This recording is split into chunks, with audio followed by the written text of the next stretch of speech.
રફતાર એટલે ન્યૂઝમાં આપનું સ્વાગત છે। શિક્ષણ કે વ્યાપાર ખાનગી યુનિવર્સિટીઓની તોતિંગ ફીસ સામે કોંગ્રેસ મેદાને। ગુજરાત રાજ્યમાં સરકાર દ્વારા એવી બુમરાંગો પોકારવામાં આવે છે કે ગુજરાત રાજ્યમાં સૌથી વધારે યુનિવર્સિટીઓ છે, પણ એ સૌથી વધારે યુનિવર્સિટીઓ એ પ્રાઇવેટ યુનિવર્સિટીઓ છે, જે ખુલ્લેઆમ ધોળા દિવસે વાલીઓ અને વિદ્યાર્થીઓને લૂંટી રહી છે। ગુજરાત રાજ્યની ખાનગી યુનિવર્સિટીમાં સામાન્ય સ્નાતક જેની 2,500-3,000 જેટલી ફી ગ્રાન્ટીનેડ કોલેજો અને સરકારી કોલેજોમાં લેવામાં આવે છે, તેની સામે આ ખાનગી યુનિવર્સિટીઓ મેડિકલ એજ્યુકેશન કરતાં પણ વધારે ફી લે છે, ટેકનિકલ એજ્યુકેશન કરતાં પણ વધારે ફીસ લે છે। સામાન્ય BA BCom BSc કરવું હોય તો વાર્ષિક 6 લાખ જેટલી ફી। જે આંકડા સામે આવે છે કે એક સામાન્ય વિદ્યાર્થીને જો આ ખાનગી યુનિવર્સિટીમાં ગ્રેજ્યુએટ થવું હોય તો એના ફીના જે આંકડાઓ છે એ ચોંકાવનારા છે। અમદાવાદ યુનિવર્સિટી વર્ષે 6 લાખ એટલે 4 વર્ષ પૂરું કરતા 24 લાખ। વડોદરાની નવરચના યુનિવર્સિટી જેમાં BBA કરવું હોય તો વર્ષે 6 લાખ રૂપિયા, વર્ષે જેને કહી શકાય 4 વર્ષના કોર્સમાં 6 લાખ રૂપિયા જેટલો ખર્ચ થાય। મારવાડી યુનિવર્સિટીની વાત કરીએ તો 4 વર્ષના કોર્સના 5,20,000 થાય।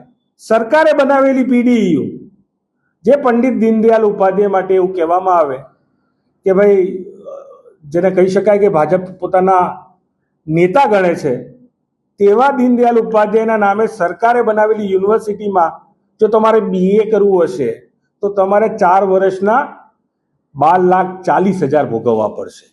સામે તમે વાત કરો કર્ણાવતી યુનિવર્સિટી BBA કરવું હશે 4 વર્ષમાં તો વર્ષે 3 લાખ ફી ભરવી પડશે। 12 લાખ ભર્યા પછી તમારો બાળક એ BBA ની ડિગ્રી મેળવશે।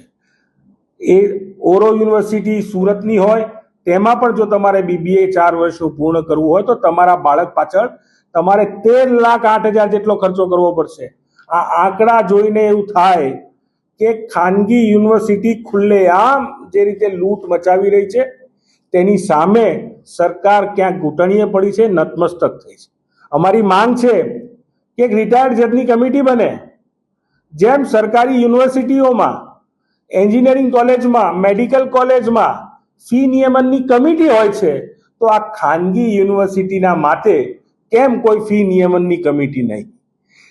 જેમ ફાવે એમ ખુલ્લેઆમ જે ઈચ્છા હોય તેવી કહી શકાય કે ફી ઉઘરાવે અને એની પાછળ જે લોકો બેઠા છે, જે માફિયા બેઠા છે, શિક્ષણના માફિયા, એ કરોડો રૂપિયા કમાય અને ગુજરાતના વાલીઓ અને વિદ્યાર્થીઓ લૂંટાય। શું આ પ્રકારની શિક્ષણ વ્યવસ્થા જેને કહી શકાય કે private education model public education model ઉપર હાવી કરી દેવામાં આવ્યું છે, તે દર્શાવે છે કે ગુજરાત રાજ્યના વાલી વિદ્યાર્થીઓ લૂંટાઈ રહ્યા છે।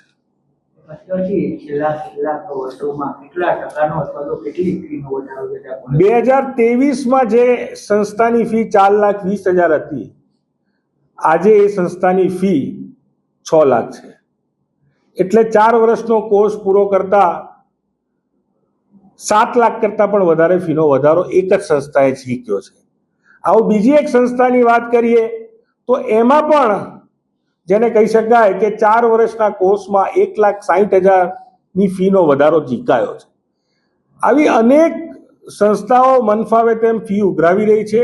ચિંતાનો વિષય એ છે કે આ ખાનગી યુનિવર્સિટીના મોડલમાં, શિક્ષણના મોડલમાં આ ટોપ યુનિવર્સિટીઓમાં તો નથી આવતા પણ ટોપ ફીમાં જરૂર આવતા હશે। આ પ્રકારનું શિક્ષણનું મોડલ એ ગુજરાતના ભાવિ માટે ચિંતાજનક છે। આવનારા સમયમાં પોતાના બાળકોને કેમ ના ભણાવવા આ ચિંતાનો વિષય છે।